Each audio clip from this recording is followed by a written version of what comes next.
So today we're going to talk about all the reasons why vitamins won't work. The first thing to talk about is, why do we need vitamins? Can't we get all of our vitamins from food? Many times you're not going to be able to satisfy that just by eating certain foods, especially vitamin D, magnesium, zinc, and even vitamin B3, which is called niacin. And with all that chemistry going on, your body needs roughly about 180 nutrients to allow that biochemistry to work. And it's actually very difficult to determine if someone's deficient in a nutrient by just checking the blood, because a lot of these nutrients are deep in your cells. A big reason why vitamins might not work in your body is that you might not have enough acid in your stomach. You can't absorb certain things like minerals. You're going to have a hard time breaking down things with B12, because B12 is usually in meat and that's locked up with protein. And if there's not enough acid to break down the protein, you don't get absorption of B12. One big clue to know that you don't have enough stomach acid is if you have indigestion, heartburn, too much bacteria in your small intestine. The problem with synthetics is they don't get absorbed like natural ones. The next point I want to bring up is, when you take a vitamin or a mineral as an isolated nutrient, this is very unnatural. It's going to create a problem because in nature, you never see an isolated nutrient. If you take too much vitamin D, especially in higher amounts, you'll end up with a magnesium deficiency. It's important to know that a lot of these nutrients come in more of a kind of a complex with other nutrients. The other topic I'm going to talk about is the form of nutrition. For example, folic acid. You don't want to take the synthetic version. Anytime you take vitamin B9, you want to take that in the active form, the folate. The same thing that goes with vitamin B12. You don't want to take the synthetic version called cyanocobalamin. Instead, you want to take methylcobalamin. Why? Because you want to get results. You want something to work better. The next point I want to bring up is thinking you're taking a vitamin like vitamin A, but it's not really. It's the precursor to vitamin A, not retinol. When people say, just eat a lot of carrots or spinach, you couldn't eat the volume of that food to get this very important active version of vitamin A, retinol. The way to get retinol is from egg yolks or cod liver oil, not a supplement. The same thing that goes with omega-3 fatty acids. People have this idea that if you eat walnuts or flaxseed, you're getting your omega-3.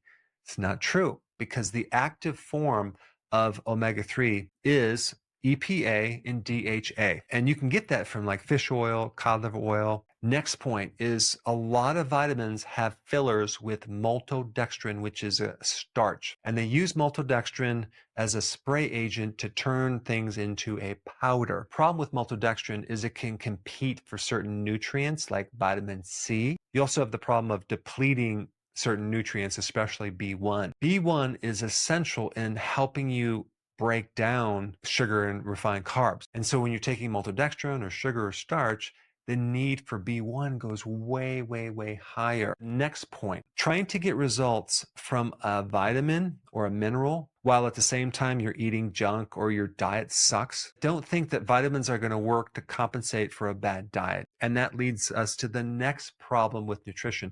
If you are a diabetic or pre-diabetic or have insulin resistance, your ability to absorb nutrients is going to be a lot less. You want to fix the insulin resistance first, or the diabetes, by going on a low carb diet. And as another side point to that, if you're a smoker, if you drink a lot of alcohol, that's going to kind of nullify the nutrient results. Unless you're giving up smoking or drinking, then it's very important to start taking nutrition. Realize that the absorption is going to be a lot less. The next point I want to bring up is, when you read the label on the back of your multivitamin and the first one says calcium carbonate, you're basically taking limestone. Anything that's listed as the first ingredient is usually the majority of what's in that bottle. That's why when you take these multivitamins and they're so heavy, it's like a paperweight. When you take calcium at the same time as you're taking magnesium, they can cancel each other out because they both compete for absorption. The next point I want to talk about is taking enough of certain nutrients. The one that I'm talking about mainly is vitamin D. The RDAs for vitamin D3 are like 600 IUs. It's ridiculous. They did not calculate the information correctly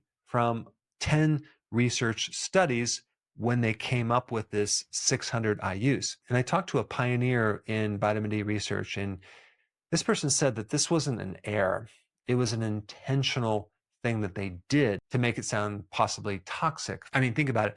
10,000 international units of vitamin D3 sounds very, very scary, when in fact, it's only like being out in the sun for 20 to 30 minutes. It was found that this so-called air with vitamin D3, and I'm talking about 600 international units, should have been calculated at 8,895 international units if you corrected the confusion that they had from all of these studies. If you're taking 600 and you don't feel any difference, you know why. Now, this especially relates to the next point I want to bring up. If you have a health problem, let's say, for example, you have some chronic illness or diabetes or whatever, small amounts of any vitamin are not going to create the change. You need therapeutic doses, especially with vitamin D, magnesium, and other nutrients. Like, for example, if you had peripheral neuropathy, the bottom of your feet was numb, tingly because you're diabetic, and those nerves are literally dying. If you took tiny amounts of vitamins, especially like vitamin B1, it's not going to create any difference. To fix peripheral neuropathy from a diabetic situation, you need a special type of B1 that is fat-soluble. It's called benfotiamine, and in larger amounts to create an effect. Anytime you're trying to create a therapeutic effect, you're going to need larger amounts of the nutrient. And like I said before, it's going to be very difficult to get that from your diet. You're going to have to use supplements. And this also relates to potassium. If you're looking for a potassium supplement, if the milligram dosage was 99 milligrams, you'd have to take over 47 of those tablets or capsules to get just the daily dosage of your potassium. So again, if you're taking potassium and you're just taking one of those a day, don't expect any change. I hope I shed some light on why vitamins might not be working for you and gave you some knowledge on what to do to get your vitamins to work better. Now, I have another similar related topic on mistakes people make with vitamins, and you should check that one out. I put it up right here.